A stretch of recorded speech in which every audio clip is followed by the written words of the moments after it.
Greetings, ladies and gentlemen. Today is May 9th. The Pirates have fired Derek Shelton. Devers and the Red Sox are in a position drama again. Let's talk about it.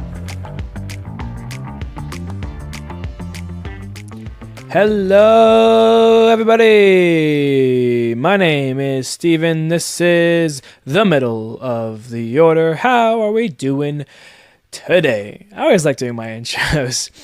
Ladies and gentlemen, welcome back to the middle of the order. We're here with another update into the season, another series recap, and all the good and fun stuff in the baseball news from this previous week. As always, I like to jump right into it because I always end up making my episodes much longer than I'd like to make them. So let's dive into our series recap. Leading us off, we've got the Padres and the Yankees. The Padres take the first game. They score 4 in the 8th to get a comeback win, 4-3. The Yankees in Game 2 score 10 runs in the 7th, including Austin Wells' first career grand slam to a 12-3 win. And in the rubber match, we go to the 10th inning where it's J.C. Escara that gets the walk-off sac fly. The Yankees take 2 of 3 from the Padres. They win that one 4-3. Phillies and the Rays, and it's all Philly in this series. Schwarber, Castellanos, and finally Alec Bohm. The three of them get home runs in Game 1, 8-4. 7-0 Phillies in Game 2, and in the last game, it's 7-6 Phillies. They tied it in the 9th. They added 2 in the 10th inning. The Rays only could get 1. So they finished that game in extras. The Phillies sweep the Rays at Steinbrenner. 7-6 final that one. Rangers and Red Sox. The Rangers open up the series with a 6-1 win, but the Red Sox come back. Alex Bregman hits his 200th career home run. And how about Wilyer Abreu with another multi-homer game against the Rangers this year? He hits 2 home runs in the game to a 6-4 Red Sox win, and that would carry over into the final game, 5-0 Boston. They take 2 of 3 from Texas. Oilers and Twins, and it's a series that could have defined a season for one of these two teams, and it was the Twins that got it defined. Buxton hit 2 home runs on the series. Correa went deep. Harrison Bader went deep. And how about Charlie Morton? He is 0-7 so far to start the year off with Baltimore. The Baltimore pitching is what lacks. 9-1, 5-2, 5-2. Minnesota sweeps, and they take all 3 games against the Orioles. White Sox and Royals for a 4-game series, and it was pretty straightforward. The Royals, a good team. The White Sox, a bad team. 3-0 in the first game, then 4-3 Bobby Witt Jr. with the walk-off single in that one. The Royals win it 2-1 in the third game, and how about 10-0 to finish off the series? The Royals, the hottest team in baseball, 6 straight wins, and they're 9-1 in their last 10. KC looking good. Blue Jays and Angels. The Angels get a 6 runs in the 8th to come back against the Blue Jays. They take an 8-3 victory. Then down 2, Jorge Soler in the 9th hits a bases clearing 3-run walk-off double to win it. The Blue Jays bullpen implodes in these first 2 games, but their offense comes alive in the third game. They score 7 unanswered to come back from down 5. 8-5 the final there. The Blue Jays drop 2 against the Angels that they could have needed. Angels taking 2 of 3 from Toronto. Mariners and A's, a battle for the top spot in the AL West. The A's win the first game in the 11th inning. The Mariners tied it in the 8th. They both score 1 in the 10th, and then Jacob Wilson in his young career already with, I believe, his 3rd walk-off of his career. He gets the walk-off single in the 11th inning. The A's take the opener 7-6. In Game 2, it's Julio who goes deep in this one. The Mariners score 3 in the 9th to come back and take a 5-3 victory. And in the match, it's the Mariners who are down 5. They score 6 unanswered with the help from Ryan Tellez, who hits a 3-run home run. They get a comeback win in a big one, 6-5 the final there. Mariners taking 2 of 3 from the A's at Sutter Health Field. Guardians and Nationals now. It was rained out on Monday, which meant a doubleheader on Tuesday, and it was a crazy back-and-forth game to open this series and open the doubleheader. It ended in a 10-9 Nationals win. The Guardians, though, came back later in the day with Santana, Schneemann, and Hedges going deep for a 9-1 victory. And in the road match, the Guardians are able to edge out Washington to an 8-6 final as Cleveland takes 2 of 3 from the Nats. Dodgers and Marlins once again playing the highest payroll to lowest payroll differential in MLB history. Freddie Freeman hits his 350th career home run. Ohtani goes deep. It's a 7-4 Dodgers win. In the second game, Ohtani and Freeman both hit home runs again. This time it's different though. We end up in extras, and it's Jesus Sanchez who gets the walk-off single in the 10th for the Marlins. They win it 5-4 there. But in the road match, it goes the Dodgers' way. 10-1 the final there. James Outman back up with the Major League team and hitting his first home run of this season. Dodgers take 2 of 3 from Miami. Reds and Braves played a 4-game set, and Atlanta is slowly starting to cook. They get a 4-0 victory to open the series. Then a 2-1 win in the 10th inning. The Braves were able to tie it in the 9th from 1-0 the whole game to 1-1, and then Marcell Ozuna gets the walk-off single in extras to win it for the Braves. The Reds are able to get a win as TJ Friedl hits 2 home runs in the third game, leading to a 4-3 victory. And in the last game, tied up in the 9th, Reese Hins hits a go-ahead home run for the Reds, his first of the season. But the Braves bounce back. They answer with 2 in the 9th. That pushes the game into extras. And in the 11th, it's Drake Baldwin, the rookie, gets the walk-off single for the Braves. They get 2 walk-offs in the 4-game series and take 3 of 4 from Cincinnati. Astros and Brewers, Yelich goes deep in this series. And how about Brandon Rogers hitting his first home run of the year and his first as a member of the Astros? The Brewers take the first 2 games 5-1 and 4-3, but the Astros avoid the sweep with a 9-1 victory. Brewers, though, taking 2 of 3 from Houston as the top team there. Pirates and Cardinals. The Pirates are struggling. Cardinals in control of this one. Jose Barrero, Alec Burleson, and Wilson Contreras all homer in the opener. That's a 6-3 victory for the Cardinals, and that momentum carries through the rest of the series. A 2-1 victory and then a 5-0 shutout as the Cardinals sweep the Pirates and take all 3 games of the series. We go to Giants and Cubs now. These are 2 fun teams having great years, and the Cubs get the opener. Ian Happ, Carson Kelly, they both go deep to a 9-2 Cubs victory. Then if I told you the Giants won 14-5, you'd be shocked to hear that it was in extras. The Cubs scored 2 in the 9th to tie this game up and send it to extras. And in the 11th, the Giants decided to put up 9 runs in the inning. Absolute wild stuff in Wrigley.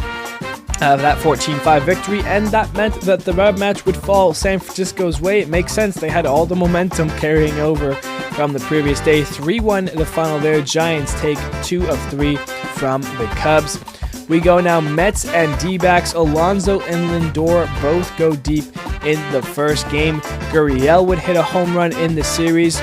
Soto hits 2 home runs in the final game of the series. Corbin Carroll hits 2 home runs in the series as well. That ends up with a 5-4 Mets victory, a 5-1 D-backs victory, and then a 7-1 Mets rubber match win with that Soto 2-homer game. As mentioned, the Mets taking 2 of 3 from Arizona on the road as well. Big series there for New York. The Tigers and the Rockies, the last series of the week here. Their opener got rained out on Tuesday and was made up as a doubleheader on Thursday.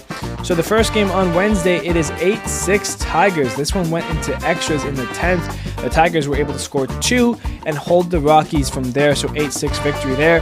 And then on the doubleheader, it's all Detroit. On the Thursday alone, 21 runs to 3 runs. Tigers win it 10-2 in the first game, and then 11-1 in the second game. They totaled 29 runs in the 3 games against Colorado at Coors, and the only home run that was hit was from Colt Keith in the final game of the series. Tigers sweep the Rockies, And that makes sense. The Tigers are good. The Rockies are bad. That is your series recap. Alrighty, now let's get to our game of the week here. Some great options, but I'm taking you to Washington for the back and forth contest between the Guardians and the Nationals. The first game of the series, the first game of the doubleheader that day, and it all started in the top of the first with a wild pitch from Jake Irvin that allows Schneemann to score. It's 1-0 Cleveland, but the Nationals get that run right back. Nathaniel Lau in the bottom of the first gets an RBI single. It's 1-1. Top second, Guardians get that run back. Nolan Jones hits his second home run of the season. Solo shot makes it 2-1 Cleveland. Then bottom of the third, James Wood with an absolute blast of a 2-run home run, his 10th of the season already. This kid has been incredible. Washington takes a 3-2 lead. They add a run in the bottom of the fifth with an Alex Call single to make it 4-2, and then add two more in the bottom of the sixth with Jacob Young getting a 2 RBI single and the help of a throwing error as well. Makes it 6-2 Washington after 6. Top of the seventh, though, here comes the Guardians. John Kenzie Noel, an RBI double. Jose Ramirez, an RBI single. Kyle Manzardo, he grounds out, but that scores a run. And then Gabriel Arias gets a 2 RBI single to make the 6-5 game into a 7-6 Guardians lead. And just for good luck, Angel Martinez gets an RBI single. So from down 4 at the start of the 7th to now up 2. But don't worry, the lead lasts nothing. Bottom of the 7th, Keibert Ruiz gets an RBI single to put Washington within 1. Dylan Cruz ties the game up at 8 with an RBI double, and then Jose Tena gets a 2 RBI double. So from down 2 to up 2, the Nationals answer the Guardians 6-run 7th with a 4-run 7th to put them up 10-8. Top 9, Gabriel Arias hits a sac fly to put the Guardians within 1, but that was for the second out of the inning, and that is where this back and forth contest would end. 10-9 Nationals take the win over Cleveland. And yeah, a really good game, and that is your game of the week here. So with that being said, let's dive on into the baseball news, and let's talk first and foremost about Derek Shelton and the Pittsburgh Pirates, because they are no longer one. It is separation, as you would call it. The Pittsburgh Pirates have fired Derek Shelton in a statement that they released. They said that, Derek worked incredibly hard, and he'd been a good, manager for the Pirates over the years. He's a good man, but unfortunately, the start of the season for the Pirates has been frustrating and painful for all of us. We have to do better. I know that. Ben knows that. Our coaches know that. Our players know that. There's a lot of baseball left to be played, so they want to take an urgent move, and Derek Shelton was the guy to do that. Of course, Derek Shelton became the manager of the Pirates in 2020 during the COVID season. It was his first time managing, and in his 5 and a little bit here in his 6th year as a manager, I mean, it's a Pittsburgh Pirates team that's been pretty bad over the years. In his 6 years, if you count a little bit so far in 2025, he had 306 wins under his belt with 440 losses.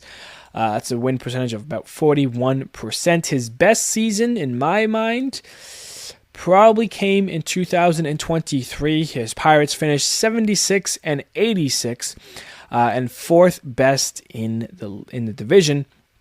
So 4th in the division. I don't know why I say 4th best. They finished 4th in the division. But yeah, frustrating seasons for Shelton, really. I mean, obviously, 6-year career. The Pirates finished 5th, 4th, 5th. Never been able to get top 3. Had 2 100-loss seasons. So it's nothing that I would say, oh, it's Derek Shelton's fault. Because obviously the Pirates teams over the last couple of years haven't been anything crazy. But, now they've got Paul Skeens, and, there's a couple of additions that makes the Pirates interesting. it's still not where they want to be right now. They've come in with that sweep to the Cardinals this week. They lost 7 straight now.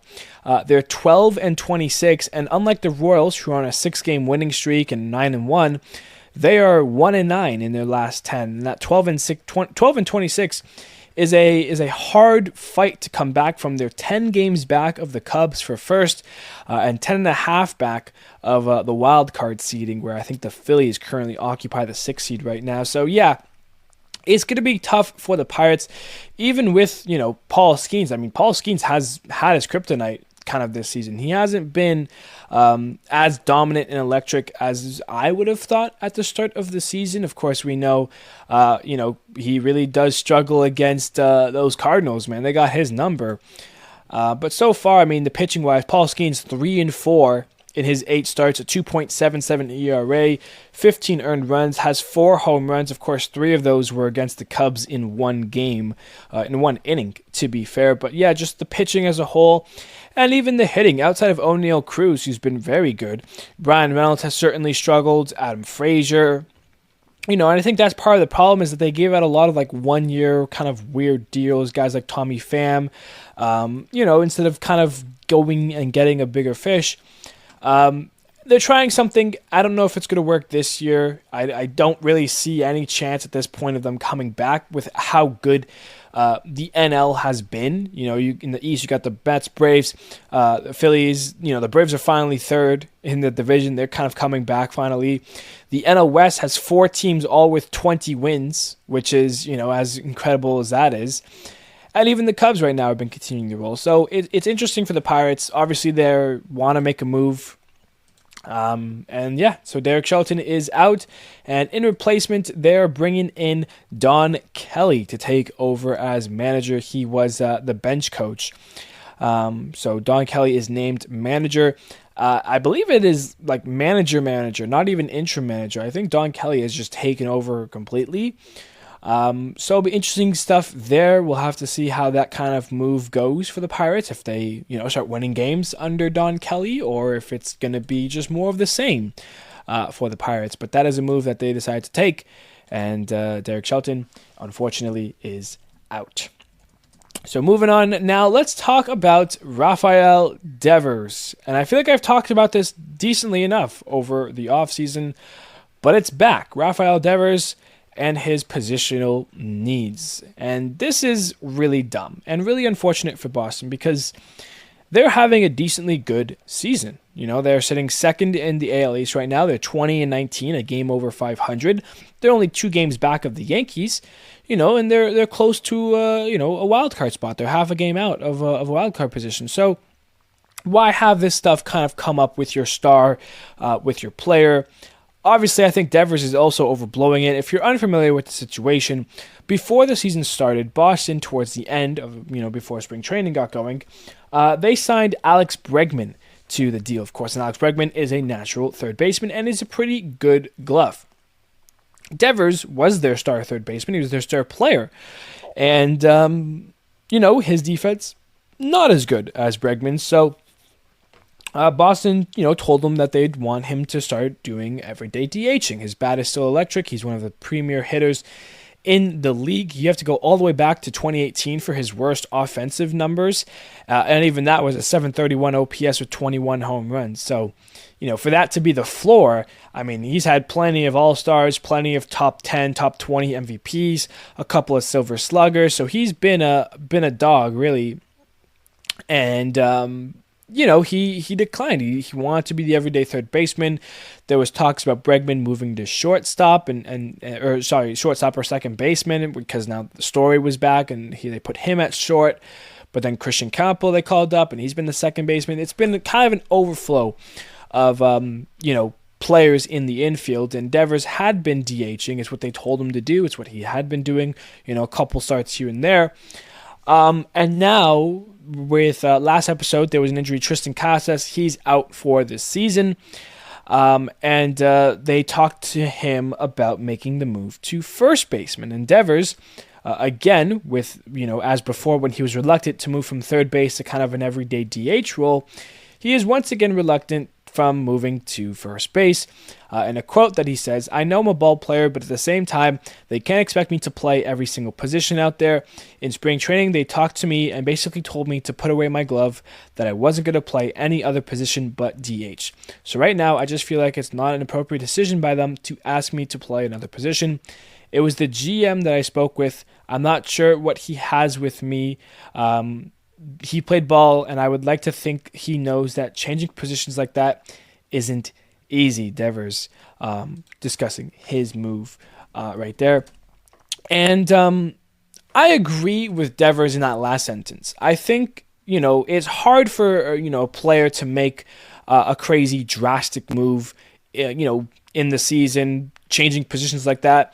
Obviously, with enough time and with the willing to learn the position, it can happen. We've seen it happen a lot more recently than I think I've ever seen it, growing up. We've seen Bryce Harper move from right field to first base. We saw Vladdy go from third base to first base a couple of years ago.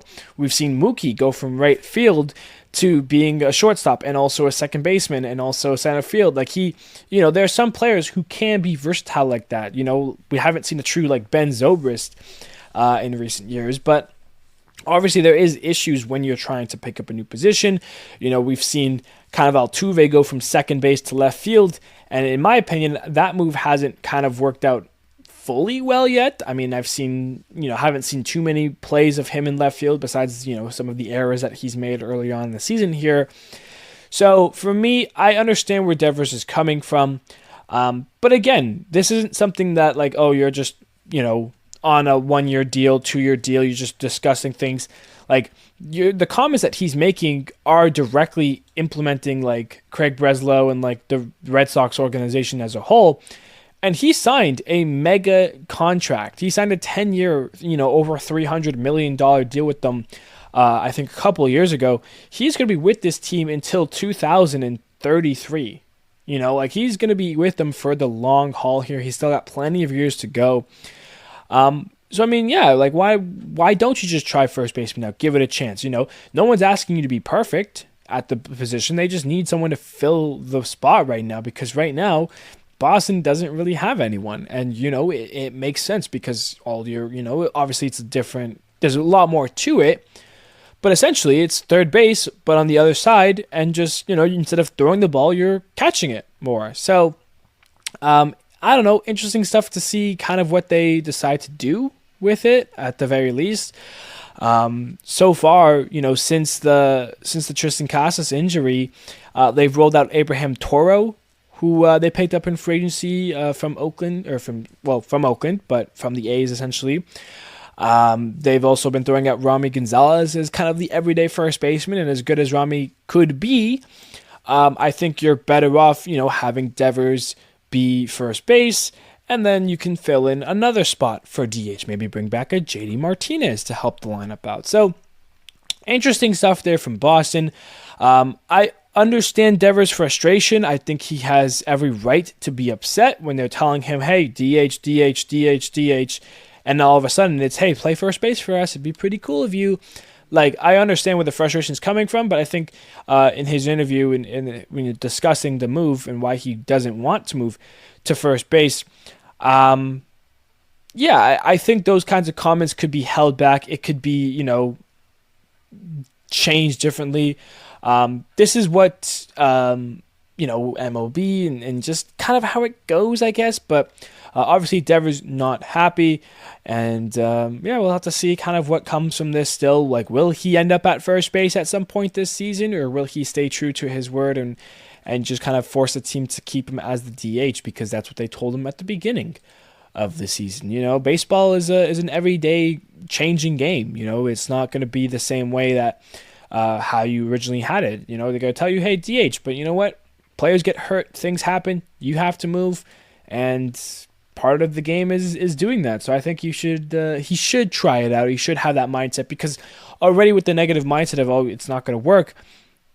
Well, yeah, it's not going to work. You don't think it's going to work. But if you believe in yourself a little bit, who knows what can happen. But that's just my opinion there with that. Moving on here, let's talk about the D-backs and their new City Connect jerseys, which in my opinion, I think are easily a top 5 City Connect jersey of all time. Going back to when we started doing the City Connects, I think it is perfect. I love it so much. I love the old D-backs jersey, like the old City Connect one, the desert theme and the serpents and all that stuff. They just elevated it to an even better level. They kept the serpents across the chest.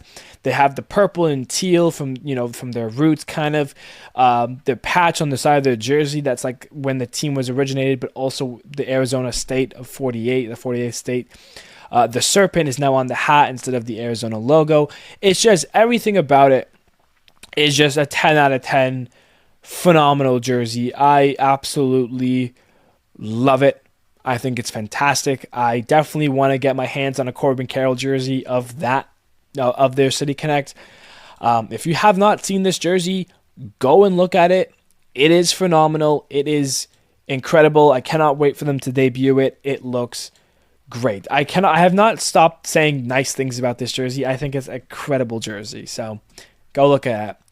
Last bit of baseball news here. The Cubs, they're looking pretty good. They're sitting first place in the Central, 3 games up on the Brewers/Cardinals/Reds, essentially, who are 3.5 back, just with the 1 extra loss. And yeah, they have the largest gap between first place and second place for division. And when things are going well, you still want to improve. And they are essentially doing that by calling up their number 2 prospect, Cade Horton. Will join the major league team here. He is a solid arm from what I've seen from spring trainings in the past, and how he's been. So far, I believe he was drafted 2022 or 2023. I believe 2022, if I'm correct, but I might be incorrect. Either way, he's had 3 seasons of minor league, work. And in those 3 seasons, he's made 36 starts. He's got a 2.79 ERA. He's 8-6, so doesn't end up winning many of his games or losing many of his games. I mean, 8-6, that's 14 decisions out of 36. So he gets a lot of no decisions. He's pitched 151 innings. He's struck out 190 batters. He has been a great arm in AAA, getting some work in. And now is moving up to the major league team here. So he will be joining the roster and getting a start. Of course, this is coming off of the Eminaga move to the IL, as well as Justin Steele. Of course, we know about his stuff way earlier in the year. But, the Cubs are down some pitching, to say the least here. You got Jameson Taillon, Matthew Boyd, Colin Ray, Ben Brown. I mean, these guys have been good. But, you would like to have your Justin Steele, your Shota Eminaga, maybe your Javier Assad, who's out for, some time as well here. So you got to look at some options. The Cubs could, the pitching has been solid so far, but is those guys that I mentioned, is it sustainable? That is the question mark there. I believe Cade Horton should be making his debut on Saturday, tomorrow. I believe that's the day he's supposed to schedule to start, because I know Jameson Taillon is pitching today, and I believe it's Boyd that finishes up the series against the Mets, who are, spoiler, the Mets face the Cubs. So I believe it will be Cade Horton getting his debut on Saturday, but I'm not sure yet. All we know is that he did get called up, and I would expect that move for the Saturday there. But the Cubs looking to keep getting better, and maybe Cade Horton is the guy to do that. Moving on here, let's get into our injury updates, talking about the guys who got hurt. Yordan Alvarez from the Astros, he's on the 10-day IL with a right hand inflammation. Jesse Winker on the IL, he's got an oblique injury that will keep him out 6 to 8 weeks, so the Mets lose a guy there. Teoscar Hernandez from the Dodgers on the 10-day IL, a strained groin for him. Dodgers are also losing Evan Phillips on the 15-day IL with forearm discomfort. The Rangers lose Kevin Pillar. He's on the 10-day IL with a strained lower back. Noelvi Marte is on the 10-day IL with the Reds, a strained oblique for him. Andrew Benintendi and the White Sox, 10-day IL, a strained calf. And then throughout the week, Hunter Green and Dylan Cease both left their starts, both having good starts to the season. Hunter Green has been especially dominant. Dylan Cease against the Yankees said that it was more so just hand cramps and that he will be fine to make his next start. Hunter Green, on the other hand, will be missing a start or two. I believe he is planning on landing on the IL. There was no official move of that yet. I can double check to make sure that didn't happen since I started recording. But I believe Hunter Green will end up on the IL and will miss a couple of starts, but I will confirm that if he ends up doing that on next episode on Monday. But those are the injury updates from the week here. That brings us to our outstanding performances. How about AJ Smith-Shawver? I still don't really know how to pronounce that. Shawver. AJ Smith-Shawver. 8 innings of work, only 1 hit, no earned runs, 4 walks, and 5 Ks. Cole Reagans, 5 innings of work, 3 hits, no earned runs, 2 walks, and 11 strikeouts. He was great. Chris Sale, one of his dominant starts, 6 2/3 innings pitched, 5 hits, no earned runs, 2 walks, and 10 strikeouts. Pablo Lopez, 5 innings of work, 2 hits, an earned run, a walk, and 11 strikeouts. Sonny Gray, 7 innings pitched, 2 hits, no earned runs, a walk, and 8 Ks. Framber Valdez, 7 innings pitched, 3 hits, an earned run, 2 walks, and 7 Ks. Max Fried, 7 innings pitched, 5 hits, 1 earned run, no walks, and 8 Ks. Michael Wacha, 7 innings pitched, 3 hits, no earned runs, a walk, and 5 Ks. And then Chris Bubich, as well from the Royals, 7 innings pitched, 6 hits, no earned runs, a walk, and 7 Ks. Those are your outstanding performances from the week. And that gets us to our stat leaderboard. Not many changes here. Aaron Judge still leads in average at 400. He leads in hits still with 56. He and Cal Raleigh are still tied in home runs, but they're also tied with Kyle Schwarber instead of Eugenio Suarez. The three of them lead the league with 12. Aaron Judge, Pete Alonso, and Teoscar Hernandez lead in RBIs at 34. Shohei leads in runs still, big jump. He's at 41 runs. No longer a tie for walks. Marcell Ozuna leads the league there with 31. Instead of it being Elly De La Cruz and Luis Robert, it's O'Neal Cruz and Luis Robert who lead the league in steals, the two of them 15 stolen bases. And then Aaron Judge in OPS at 1.241. So Aaron Judge having a monster season. For the pitching, it is no longer a 4-way tie. It's a 3-way tie. Max Fried, Brandon Pfaadt, and Casey Mize all with 6 wins on the season. The three of them lead the league there. Max Fried now leads in ERA with 1.05. He's been amazing for the Yankees. Mackenzie Gore still holding on to that strikeout lead. He's at 68. And then Robert Suarez still holding on to the saves. He's at 14. He's been great and holding it down for the Padres. As we head now to the upcoming series for the weekend here, the Brewers are heading to Steinbrenner to take on the Rays. Red Sox at Royals, Giants at Twins, Phillies at Guardians, Marlins at White Sox, Rangers at Tigers, Yankees at A's, Blue Jays at Mariners, Oilers at Angels, Reds at Astros, Cardinals at Nationals, Cubs at Mets is a fun series, Braves at Pirates, Padres at Rockies, and the Dodgers will head to Arizona for a 4-game set against the D-backs. So fun stuff there. Those are the upcoming series to watch and monitor. And that brings us to our playoff predictor. If the season ended today, your 6th seed in the AL, the Athletics. How about that? Would the A's get a playoff appearance? They are sneaky good. They would face off against the Yankees. The Royals are the 5 seed. They would take on the Guardians in the 4 seed. The A's would beat the Yankees. The Guardians would hold on and beat the Royals. So our ALDS matchup, A's at Mariners, Guardians at Tigers. The A's and Mariners just played. Mariners would beat the A's. Guardians upset the Tigers once again. So our ALCS matchup, Mariners at Guardians. It's the Guardians that head to the World Series. On the NL side, the Phillies are the 6 seed. They take on the Cubs, who are the 3 seed. Giants, the 5 seed. Padres, the 4 seed.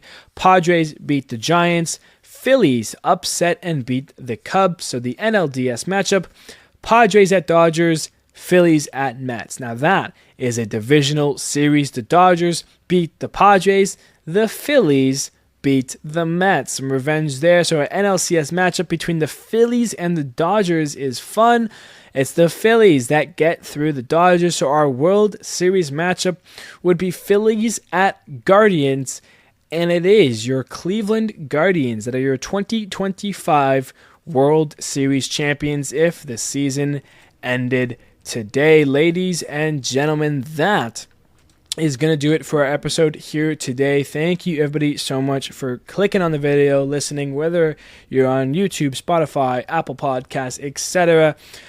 Just want to let you know that I appreciate you, and I hope you guys have a wonderful weekend. Go and enjoy some baseball, or hockey, or basketball. Playoffs are in full swing right now, so hey, you know what? There are plenty of other important games to be watching as well, but of course, nothing beats a good old baseball game. I appreciate you all. Thank you, everybody, so much, and I will see you on Monday.